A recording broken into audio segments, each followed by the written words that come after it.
Pac and Kingston did those two justice in that beginning matchup, because my man Pac's chest was beat red. I know that one of the things you were asking me was, would you rather take a chop from Eddie Kingston or a slap to the face from Jade Cargill? I don't know. All I'm going to say is I'm glad that I wasn't in this match. This was a brutal one. These two were going at each other.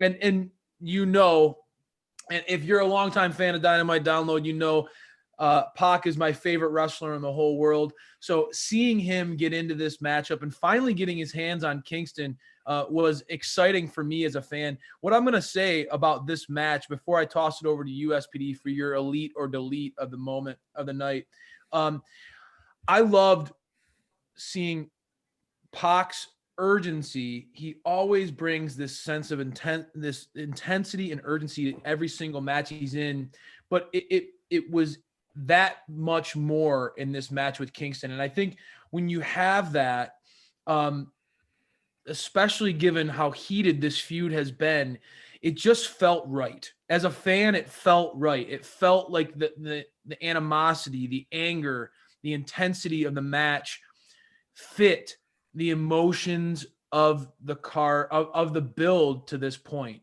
This was really a cathartic moment where we got to finally see the two leaders go head to head after so many weeks of battling with each other. So I really loved how both these wrestlers, Pac and Kingston, wrestled this match with the type of anger you would expect for a feud like this. Mm-hmm. You know, and so often we see matches or feuds where, you know, these two wrestlers hate each other and then they wrestle a match like it's the same old thing. They go through the motions.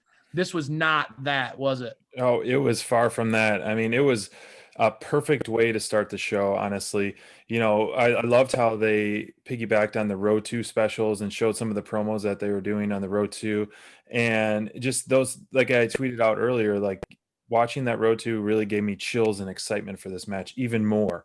And you know how Eddie is like saying, you want the battle, not the war. I mean, both those guys on the mic are just outstanding. They can really put some heat on the match for sure. But what I loved about the match itself was the fact that Pac went on offense and aggression before his pyro was even finished. You know, his pyro was still going off and he was flipping out of the ring. It was amazing. And, you know, Tony Schiavone said it best, pound for pound, I don't think there is a better wrestler in AEW. And I mean, you know, hearing that out of him, I'm sure you were just like tooting your horn and just, you know, smiling from ear to ear. And I agree. You see me beaming, brother. You see me beaming ear to ear. It's so great when you have a favorite guy who you've been championing. Kind of goes under the radar. Pac doesn't get the same kind of love and respect that a Kenny Omega or an Okada gets. Even a John Moxley. You don't see Pac mentioned in the same breath as those guys. Right. But when you study the body of work that this guy puts out, it's very clear from Dragon Gate to WWE to AEW. He's so consistent. He's only gotten better over the years. His arsenal now, like you talked about, yes, he's very well known for the high flying offense. And I think that he did a great job in this match of really, again, props to Kingston for being such a great base. You know, Kingston's really a brawler. And so having that high flying, that speed and intensity that Pac brings really shined even more tonight, given that Eddie Kingston's not going to be doing any black arrows anytime soon. So it was great to see Pac be able to look special and really highlight what he's capable of. I love that. Did he ever? I love that. And your point again, to before the bell even rang, Pac was all in, right? And that's, again, it goes to, this is a heated feud between these two. You know, Kingston's family has tormented Pac, Penta, and Phoenix ever since they broke up. Really, really well fought, a nice battle.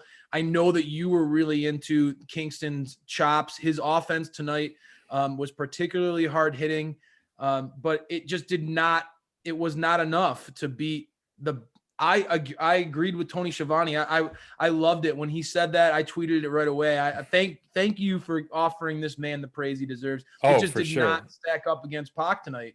Kingston's been awesome on the mic, but he just could not get over. And again, I agree with you. For any of these road to of promotional segments that AEW does, you and I are such fans of their graphic team, their video team. AEW does such a great job with their polish and the presentation. Those road to events are so well done. Yeah, they really are. Really got a chance to see PAC cut some nice promo work in that. You know, who did you think you were winking at? You know, I love that. You know, I love that. Right? Both guys are so good at selling and telling a story. I mean, these guys are just pure veterans in and out of the ring. And I just leaving this wanting more and more of this. You know, like you said, the chop battle was just painful to watch. And, you know, I was wondering, you know, Phoenix was probably wearing that big thick coat because his chest is still probably bruised and bloody. But chest is, I mean, Pac's chest got all red and bloody as well. I mean, those are no joke. You know, you talk about the kicks from Pac or the chops from Eddie. Those are two, you know, moves that I would want to avoid at all costs. And you know, the way we ended the match was outstanding. You know, it's definitely an elite for me. How could it not be with two of our favorite stars in the ring battling that are finally coming toe to toe that we've been anticipating and wanting to see this for months and months ever since Pac's re-debut. But the Black Arrow, I mean, we've talked about it before, is just one of the most impressive finishers, if not one of the most impressive finishers out there. I mean, just the patience and the balance and the core strength and the agility is just unbelievable. And I loved how Pac didn't give up after the bell too, after he tapped out. You know, he just kept going. And then we had Lance Archer show up, which we've been wanting to see more and more of. And this was an interesting take at the end, you know, with him going chest to face or face to face. I mentioned it was so great to see these two go face to face, and Lance thought that was awfully funny because Pac would need to wear some stilts in order to go face to face with the Murder Hawk. No, I'm with you, SPD. The ending of the match too. This was no doubt an elite for me.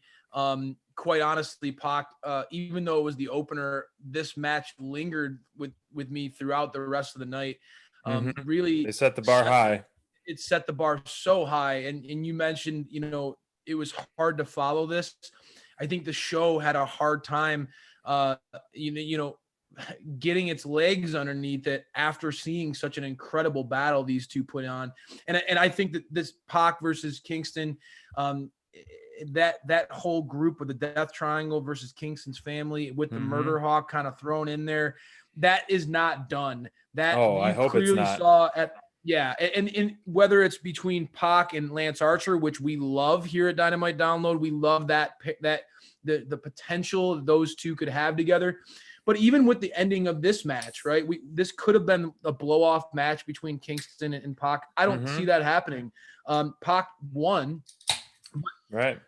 After the win, transitioning from the Black Arrow to his heel finisher, which is the Brutalizer, and locking in the Brutalizer on Kingston, who had an injured shoulder. They talked about that throughout the match. He had, you know, potential dislocated shoulder. He hurt his shoulder in some way, shape, or form. For Pac to lock that in after the bell really emphasized that he's not done with Kingston. A win is not sufficient to quench his thirst for revenge. He wants pain.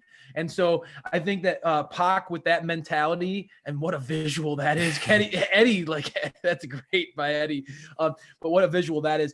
You know, Pac going all in like this on the violence is only going to further escalate this feud. I really think you brought it up weeks and weeks ago now, SPD, that this is one of those feuds where it's going to be iron sharpens iron. This is going to be one of those feuds where you're building a new core. And you're seeing it right now. Lance Archer, Pac, Kingston, those three are clearly shining as singles stars.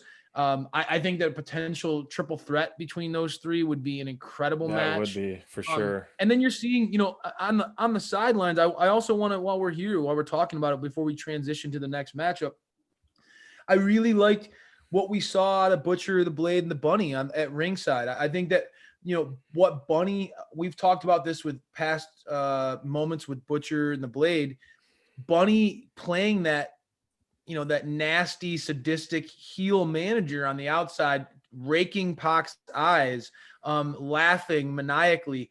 That is a lost art in today's form of entertainment. Most females now are presented in a way where, you know, they're competitors. And it's really great to see Bunny, I think, rounding out the team of Butcher and the Blade. I think that was an incredible showing by them, and I can't wait to see this continue going into Revolution. I don't want this to be the end of this feud. I think that this has really helped build all of these 6 or 7, you know, really 7 competitors now into something special. So This is I'm far all from there. the end. I hope so, and I believe it's definitely far from the end on this one.